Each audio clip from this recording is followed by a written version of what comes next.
নমস্কার। আজ বঙ্কিমচন্দ্র চট্টোপাধ্যায়ের জন্মদিন।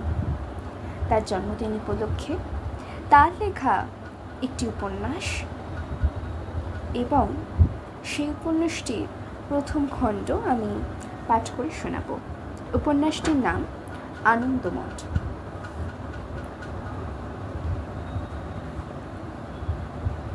প্রথম খণ্ড, প্রথম পরিচ্ছেদ। 1176 সালে গ্রীষ্মকালে এক পদচিহ্ন গ্রামে রৌদ্রের উত্তাপ বড় প্রবল। গ্রামখানি গৃহময়, কিন্তু লোক দেখি না।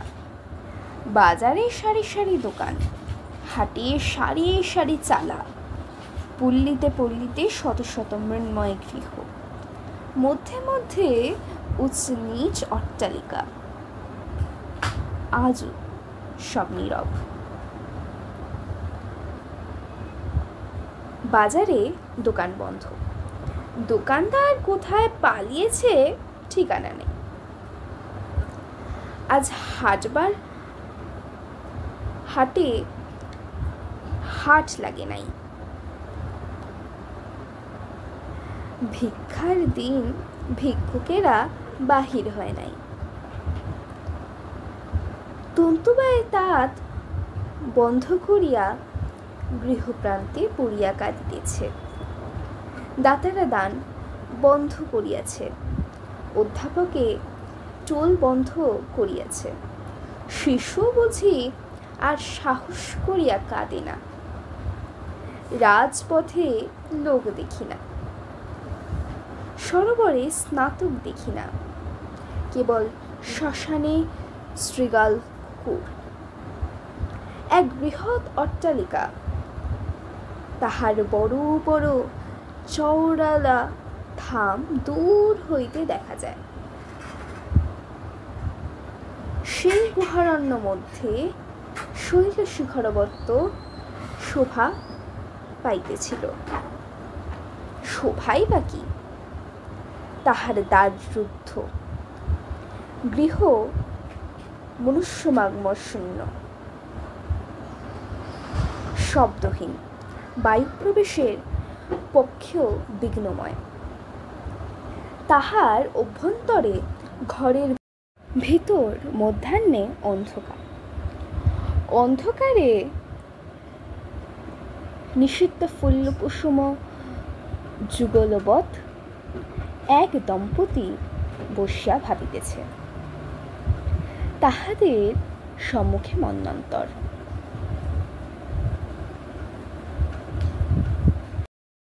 1174 সালে ফসল ভালো হয় নাই, সুতরাং 1175 সালে চাল কিছু মহার্ঘ হইল। লোকের ক্লেশ হইল, কিন্তু রাজা রাজস্ব করায় গণ্ডায় বুঝিয়া লইল। রাজস্ব করায় গণ্ডায় বুঝিয়া দিয়া দরিদ্ররা এক সন্ধ্যা আহার করিল। 1175 সালে চাল বর্ষাকালে বেশ বৃষ্টি হইল। লোকে ভাবিল দেবতা বুঝি কৃপা করিলেন। আনন্দে আবার রাখাল মাঠে গান গাইল। কৃষক পত্নী আবার রূপার পেঁচার জন্য স্বামীর কাছে দৌরাত্ম্য আরম্ভ করিল। অকস্মাৎ আশ্বিন মাসে দেবতা বিমুখ হইলেন। আশ্বিনে কার্তিকে বিন্দুমাত্র বৃষ্টি পড়িল না। মাঠে ধান সকল শুকাইয়া একেবারে খড় হইয়া গেল। যাহার দুই এক কাহন ফুলিয়াছিল, রাজপুরুষেরা তাহা সিপাহীর জন্য কিনিয়া রাখিলেন।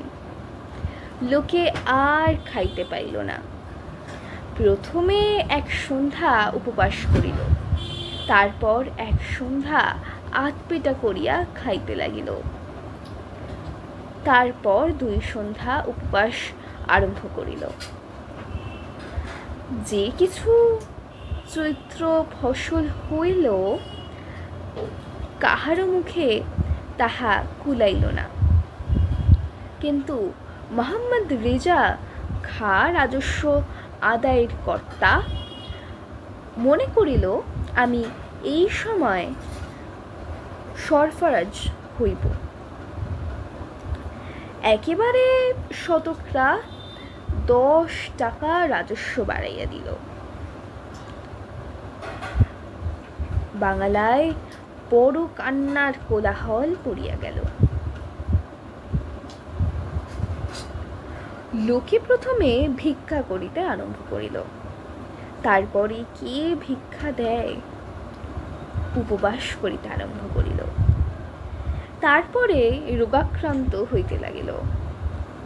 গরু বেচিল, লাঙল জোয়াল বেচিল, বীজ ধান খাইয়া ফেলিল, ঘর বাড়ি বেচিল, জুতো জামা বেচিল।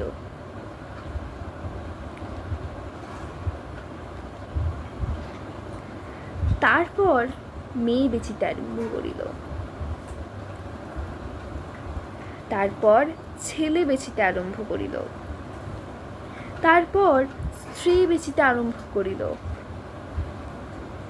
তারপর মেয়ে ছেলে স্ত্রী কে কিনে খরিদ্দার নাই, সকলেই বেচিতে চায়। খাদ্যাভাবে গাছের পাতা খাইতে লাগিল, ঘাস খাইতে আরম্ভ করিল, আগাছা খাইতে লাগিল। ইতর ও বন্যেরা কুকুর ইঁদুর বিড়াল খাইতে লাগিল। অনেকে পলাইল, যাহারা পলাইল তাহারা বিদেশে গিয়া অনাহারে মরিল। যাহার পলাইল না তাহারা অখাদ্য খাইয়া না খাইয়া রোগে পড়িয়া প্রাণ ত্যাগ করিতে লাগিল।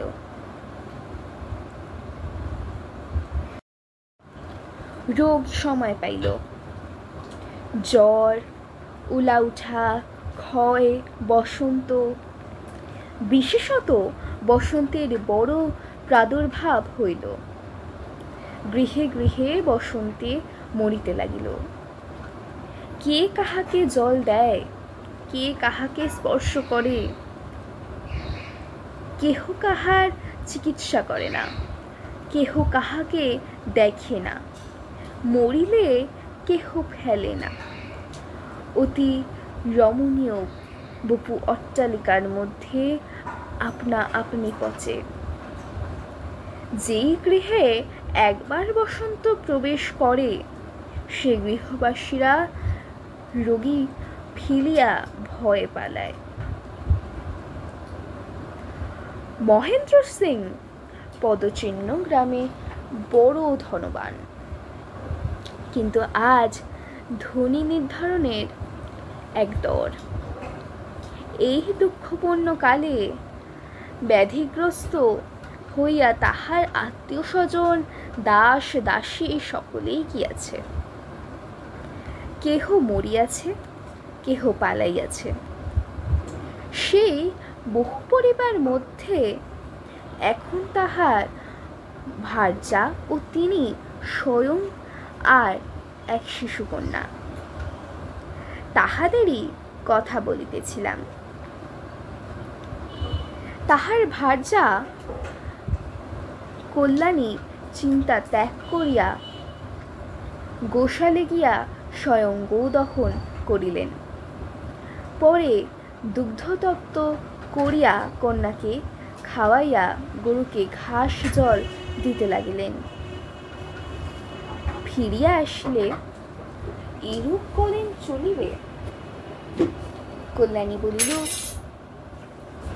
বড় অধিক দিন নয়, যতদিন চলে, আমি যতদিন পারি চালাই। কল্যাণী বলিল, বড় অধিক দিন নয়, যতদিন চলে, আমি যতদিন পারি চালাই। তারপর তুমি মেয়েটি লইয়া শহরে যাইও। মহেন্দ্র, শহরে যদি যাইতে হয় তবে তোর দুঃখ দিই, চলো না এখনই যাই। পরে দুজনে অনেক তর্ক বিতর্ক হইল। শহরে গেলে বিশেষ কিছু উপকার হইবে কি? সে স্থান হয়তো এমনি জনশূন্য, প্রাণ রক্ষার উপায় শূন্য হইয়াছে। মুর্শিদাবাদ, কাশিমবাজার বা কলিকাতায় গেলে প্রাণ রক্ষা হইতে পারিবে। এ স্থান ত্যাগ করা সকল প্রকারে কর্তব্য। মহেন্দ্র বলিল, এইবারে বহুকাল হইতে পুরুষানুক্রমে সঞ্চিত ধনে পরিপূর্ণ, ইহা যে সব চোরে লুঠিয়া লইবে। লুঠিতে আসিলে কি দুইজনে রাখিতে পারিব? প্রাণী না বাঁচিলে ধন ভোগ করিবে কে? চলো এখনই বন্ধ সন্ধ করিয়া যাই। যদি প্রাণে বাঁচি, ফিরিয়া আসিয়া ভোগ করিব। মহেন্দ্র জিজ্ঞাসা করিলেন, তুমি পথ হাঁটিতে পারিবে কি? বেহারও তো সব মরিয়া গিয়েছে, গরু আছে তো গাড়োয়ান নাই, গাড়োয়ান আছে তো গরু নাই। আমি পথ হাঁটিব, তুমি চিন্তা করিও না। কল্যাণী মনে মনে স্থির করিলেন যে না হয় পথে মরিয়া পড়িয়া থাকিব, তবু তো ইহারা দুজনে বাঁচিবে। পরদিন প্রভাতে দুইজনে কিছু অর্থ সঙ্গে লইয়া ঘরদ্বারের চাবি বন্ধ করিয়া গরুগুলিকে ছাড়িয়া দিয়া কন্যাটিকে কুলে লইয়া রাজধানীর উদ্দেশ্যে যাত্রা করিলেন। যাত্রাকালে মহেন্দ্র বলিলেন, পথ অতি দুর্গম, পায়ে পায়ে ডাকাত লুঠেরা ফিরিতেছে, শুধু হাতে যাওয়া উচিত নয়। এই বলিয়া মহেন্দ্র গৃহে ফিরিয়া আসিয়া বন্দুক, গুলি, বারুদ লইয়া গেলেন। দেখিয়া কল্যাণী বলিলেন, যদি অস্ত্রের কথা মনে করিলে তবে তুমি একবার সুকুমারীকে ধরো, আমিও হাতিয়ার লইয়া আসব। এই বলিয়া কল্যাণী কন্যাকে মহেন্দ্রের কোলে দিয়া গৃহমধ্যে প্রবেশ করিলেন। মহেন্দ্র বলিলেন, তুমি আবার কি হাতিয়ার লইবে?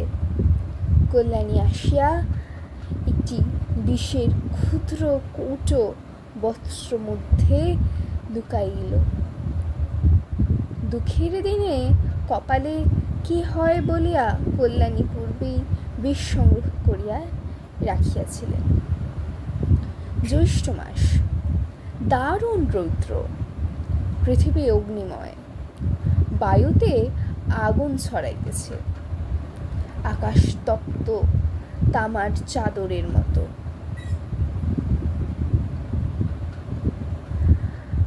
পথের ধূলি সকল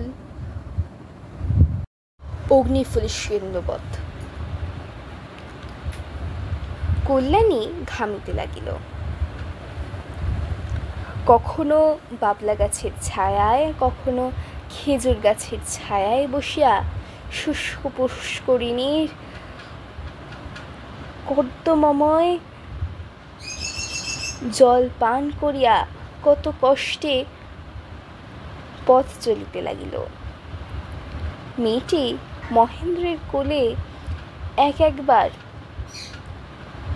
মহেন্দ্র মেয়েকে বাতাস দেয়, একবার নিবিড় শ্যামপত্রঞ্জিত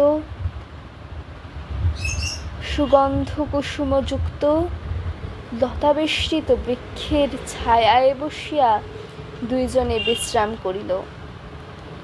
মহেন্দ্র কল্যাণীর শ্রমসহিষ্ণুতা দেখিয়া বিস্মিত হইলেন। বস্ত্র ভিজাইয়া মহেন্দ্র নিকটস্থ পলল হইতে জল আনিয়া আপনার ও কল্যাণীর মুখে, হাতে, পায়ে, কপালে সিঞ্চন করিলেন।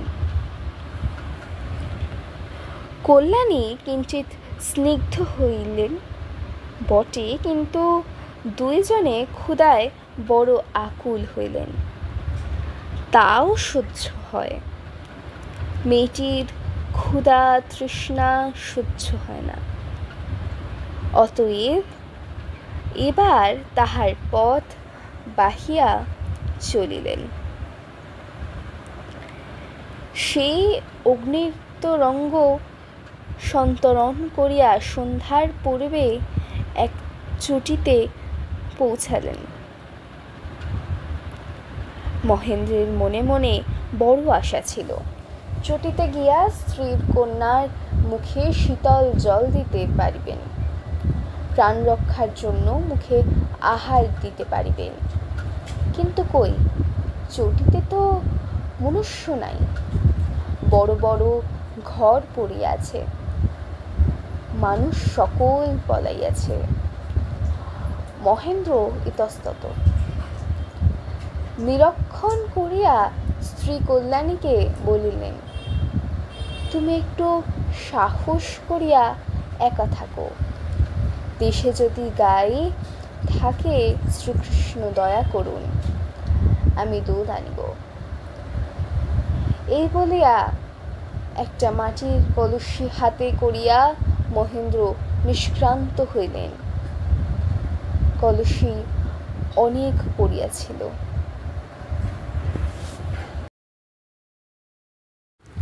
ধন্যবাদ।